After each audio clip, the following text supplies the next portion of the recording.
আমরা বিশ্বাস করি যে এই দেশকে যদি সামনে এগিয়ে নিতে হয়, এই দেশের মানুষের জীবন ব্যবস্থার যদি উন্নতি করতে হয়, তাহলে কতগুলো ব্যাপারে রাষ্ট্রের সংস্কার করতে হবে।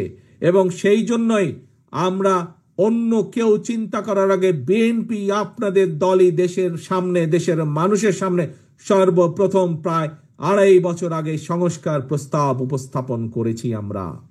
প্রিয় ভাই বোনেরা, আসুন আজকে আমরা স্বৈরাচারকে আমরা বিদায় করেছি, বিতাড়িত করেছি।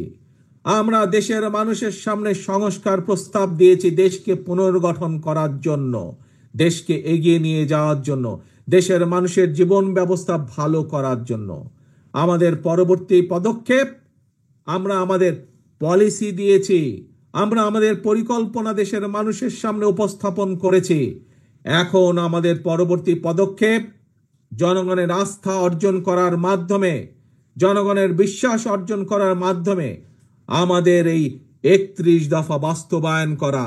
এই যে 31 দফার মধ্যে আপনাদের সামনে যে কিছুক্ষণ আগে কিছু চ্যালেঞ্জের কথা বললাম, বেকারদের কর্মসংস্থান, স্বাস্থ্য ব্যবস্থা, কৃষি ব্যবস্থা, শিল্পের উন্নয়ন, বিচার ব্যবস্থা, এই যে নদী খনন, খাল খনন, এই যে আপনাদের সামনে আমি চ্যালেঞ্জগুলোর কথা বললাম, এই চ্যালেঞ্জগুলো আমাদেরকে মোকাবেলা করতে হবে। তা না হলে দেশ পিছিয়ে যাবে, দেশের মানুষ আরো কষ্ট পাবে। কাজেই দেশের মানুষের এই কষ্ট লাঘব করতে হলে, দেশকে সামনে এগিয়ে নিয়ে যেতে হলে, জনগণের আস্থা অর্জন করার মাধ্যমে আমাদেরকে এই চ্যালেঞ্জগুলো মোকাবেলা করতে হবে। এবং তার জন্য দরকার আমাদের সকলকে ঐক্যবদ্ধ হওয়া, তার জন্য দরকার আমাদের নিজেদেরকে ডিসিপ্লিন হওয়া, আমাদেরকে ডিসিপ্লিন হওয়া দরকার, আমাদেরকে ঐক্যবদ্ধ হওয়া দরকার।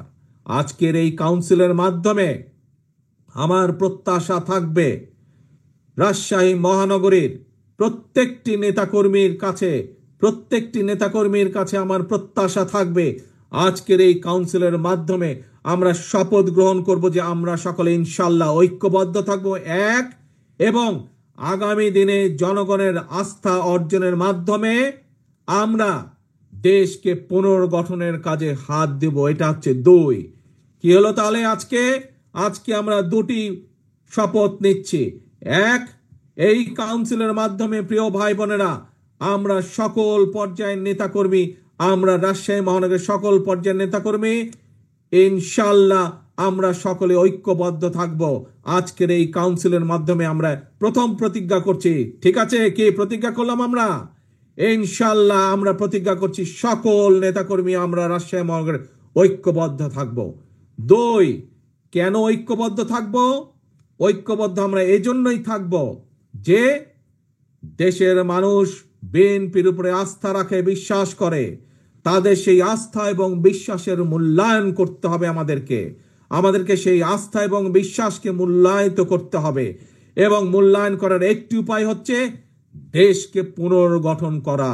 দেশকে পুনর্গঠনের মাধ্যমেই আমরা জনগণের আস্থা ধরে রাখব।